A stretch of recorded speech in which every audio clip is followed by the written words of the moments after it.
One time in India, there lived an old soldier who was extremely poor. When he died, his son found 6 silver rupees in the pocket of his old threadbare uniform and nothing more. He gave 3 coins to his mother, and spend these very carefully and wait for me to return.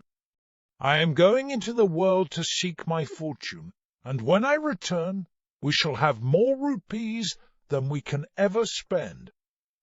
Go if you must, said his mother, but do one thing, beta. Don't get eaten by any wild animals. The boy hugged his mother and said, Don't worry. I don't intend to be a snack for anyone. And he set off down the path which led through the forest. After he had tramped 2 or 3 miles, he met a tigress who was sitting and blocking his way. The tigress held up her paw, mewed like a kitten, and said, Good lad, if you will take out this thorn from my paw, I shall be forever grateful. The boy backed off, saying, No, ask somebody else. I'm on my way to seek my fortune, and I promised my old mother that I wouldn't get eaten by any wild animals. But I'm not hungry. I'm in pain, pleaded the tigress. All the same, said the boy, if I begin to pull out the thorn, it will hurt you even more, and you shall kill me with one pat of your paw. No, no, cried the tigress. I will tie my face to this tree, and when the pain comes, I will pat the tree. The soldier's son had a kind heart, and he did not like to see an animal suffer, so he agreed to do as the tigress asked. He pulled out the thorn. The pain in the tigress's paw was so sharp that she slapped the trunk of the tree, splitting it into pieces. A moment or two later, a little smile of relief appeared on the lips of the tigress. She purred and rubbed her side against the boy, just like a little kitty cat. Thank you. You are a good boy, well worthy of your father and your mother. I have a reward for you. Look behind that clump of vines, and you will find a box. Take it, but do not open it until you have walked 9 miles with it. And the grateful tigress was not lying, because the boy found the box with orange and black stripes on it, behind the vines, where she had said it would be. As he picked it up and examined the little lock and key on the side, the tigress reminded him, But remember, this one thing, don't open it until you have gone 9 miles. Now off you go. And the soldier's son waved good-bye and marched on through the forest, all the while keeping a keen lookout for wild animals. Before he had gone too far, the stripy box started to feel heavier. That's strange, thought the boy. I'm not tired, and I'm in the best of the spirits, but I'm sure this box was easier to carry to begin with. On he went, and the box grew heavier and heavier, and harder to carry, until eventually, in a fit of annoyance, he exclaimed, The tigress was a witch! This box is some sort of magical trick, and he flung it as hard as he could against a tree.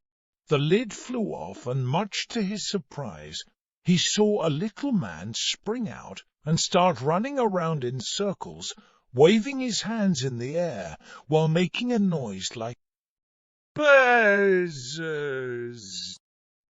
The little man was no higher than the boy's knee. He was dressed in a soldier's uniform, just like the boy's father had worn, and his long grey beard trailed along the ground as he ran all over the place, buzzing like a bee.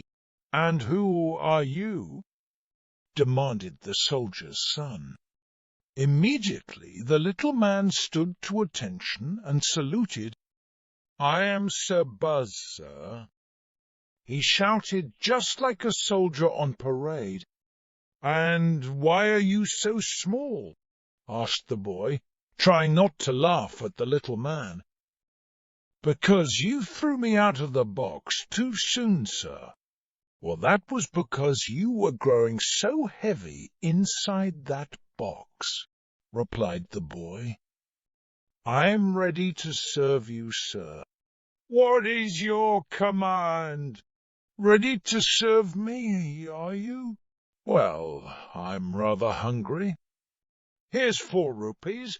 Go and buy me a fantastic banquet." The miniature Sir Buzz took the silver coins and replied, "It is as good as done." "I'll be back in a jiffy, sir."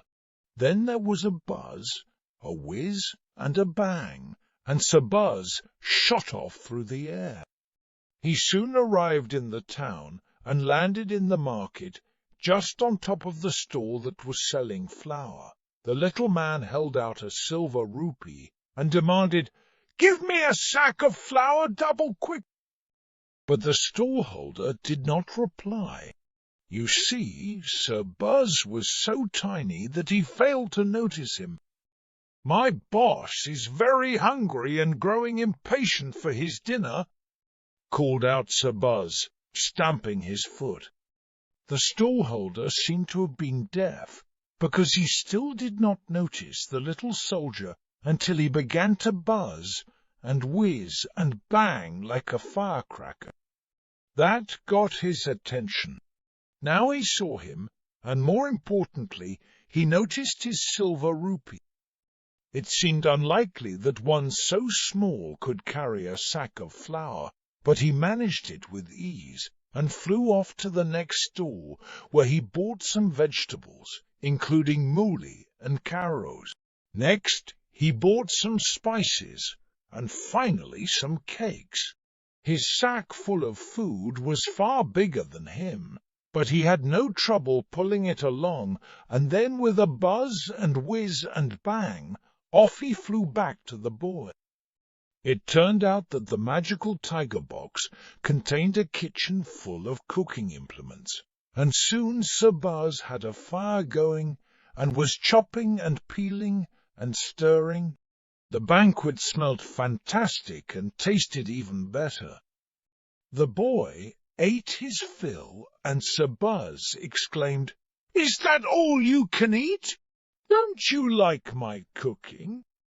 "It's truly delicious," said the boy, "but I'm stuffed. There's enough here to feed an army." "There's barely enough for one soldier," exclaimed Sir Buzz, and he gobbled up the rest of the food without any trouble. He wiped the corner of his mouth with his sleeve and said, "Well now, sir, time to put our best foot forward." And with an extra loud buzz, whiz, and a bang, both of them flew off to the city, where they set their feet down in the bazaar. "What wish is closest to your heart?" asked Sir Buzz. "Time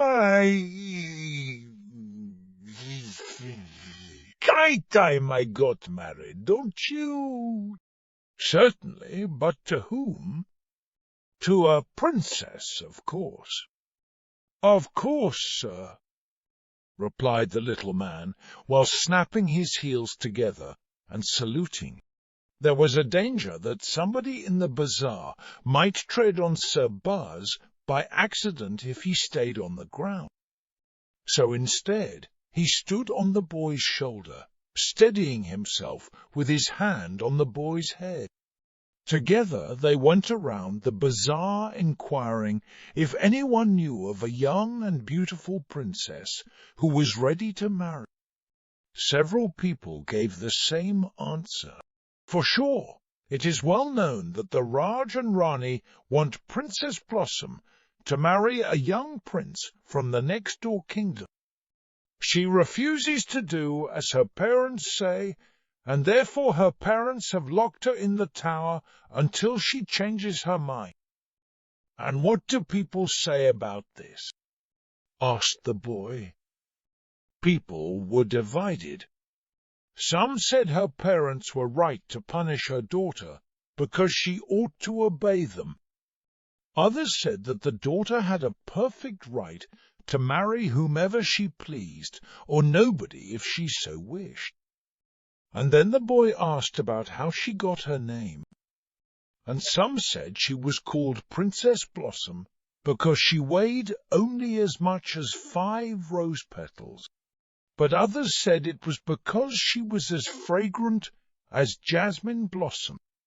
The soldier's son liked the jasmine idea better, because if she weighed only 5 rose petals, she would hardly be there at all. "Sir Buzz," said the young boy, "take me to meet Princess Blossom."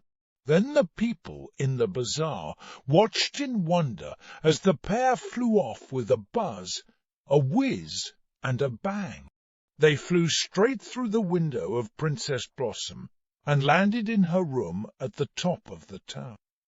Sir Buzz stood to attention and said, "This is Princess Blossom, sir."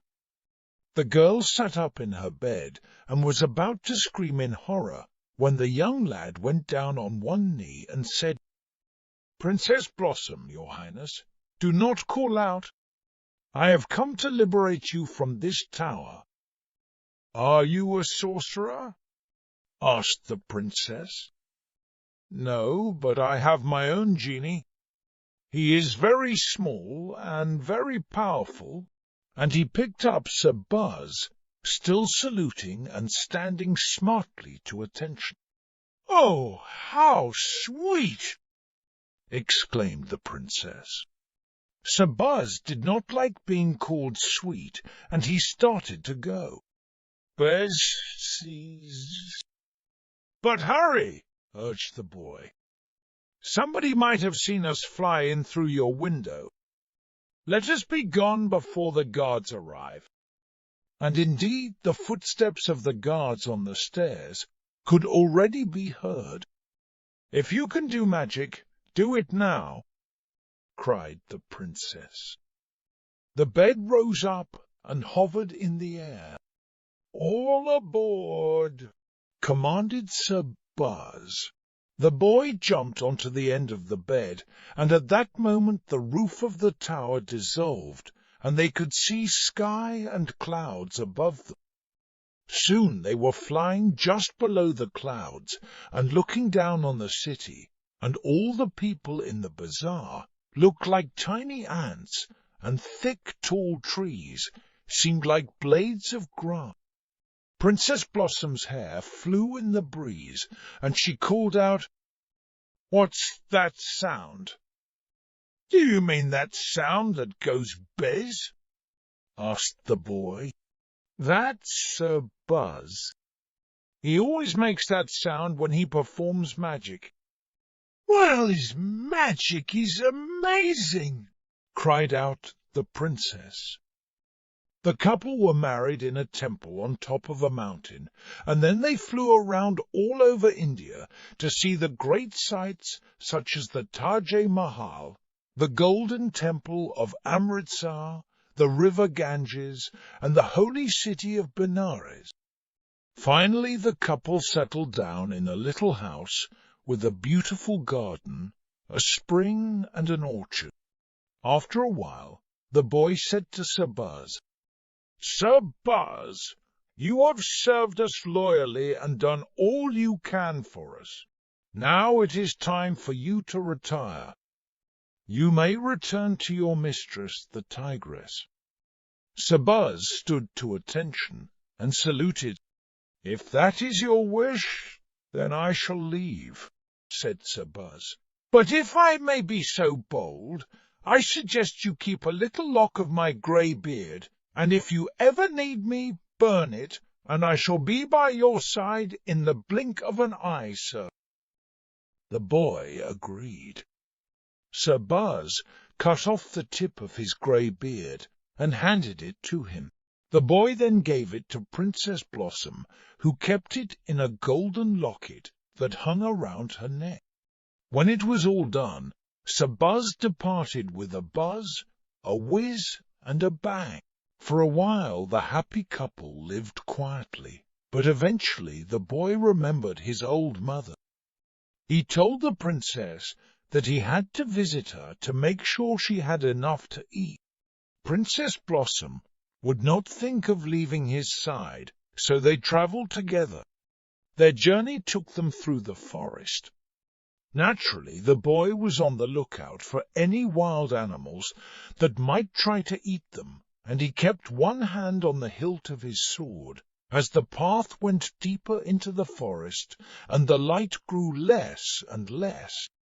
They listened attentively to the whoops of birds and slithers and crackles in the undergrowth. To tell you the truth, the lad was not sure if they were following the right path at all. So they were relieved when they came across a holy man, an old Brahmin. He seemed kindly, and offered them shelter for the night in his hut, which was not far away.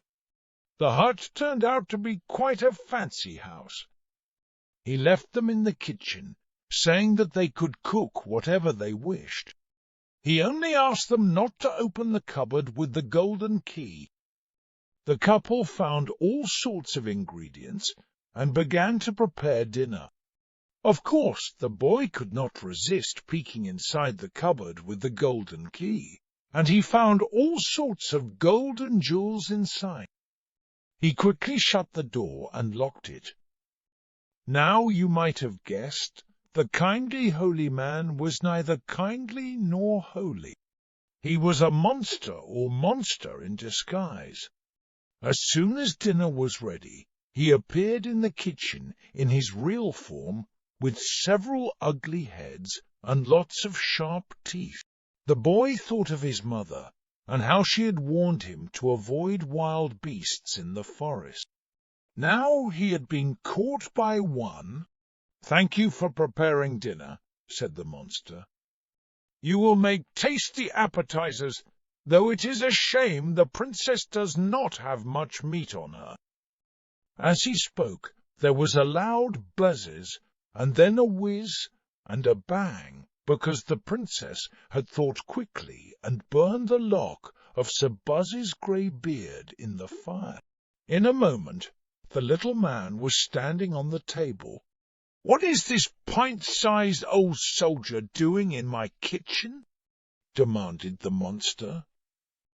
"I am Sir Buzz," said the little man, who began to blow through his lips. A great wind drove the monster backwards, and he flew out of the house, where he turned himself into fire. Sir Buzz became a flood of water, and began to chase the fire through the woods.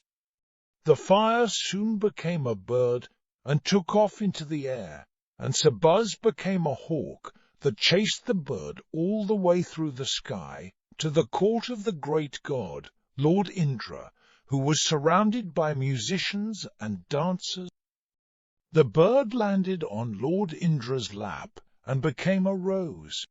At this, Sir Buzz became a dancing girl and performed so wonderfully that Lord Indra threw the rose to her, which she caught, but as she did so, one petal fell to the ground and became a mouse that scurried away. Sir Buzz turned into a cat and pounced on the mouse. And that was the end of the monster. Sir Buzz found Princess Blossom and the soldier's son standing in the garden and gazing up into the heavens, searching for a sign of who had won the mortal combat. As soon as they heard a buzz, a whiz and a bang, they knew that Sir Buzz had triumphed. "Mission accomplished, sir," he announced, standing to attention. "I await your orders. What to do next? Sir Buzz, we are forever grateful. Now do this one last thing for us. Take us to my old mother." "Right away, sir," said Sir Buzz. But before he took them, He gathered up all the gold and jewels from the Raksasa's kitchen and placed them in a stripy box. "If you had walked 9 miles with the boxer," said Sir Buzz, "you would have found jewels instead of me, sir." And then, with a buzz, a whiz, and bang, he transported them to the house of the boy's old mother, who had been living all this time on 2 silver rupees and the produce of her garden. And of course they lived richly, healthily, and happily ever after,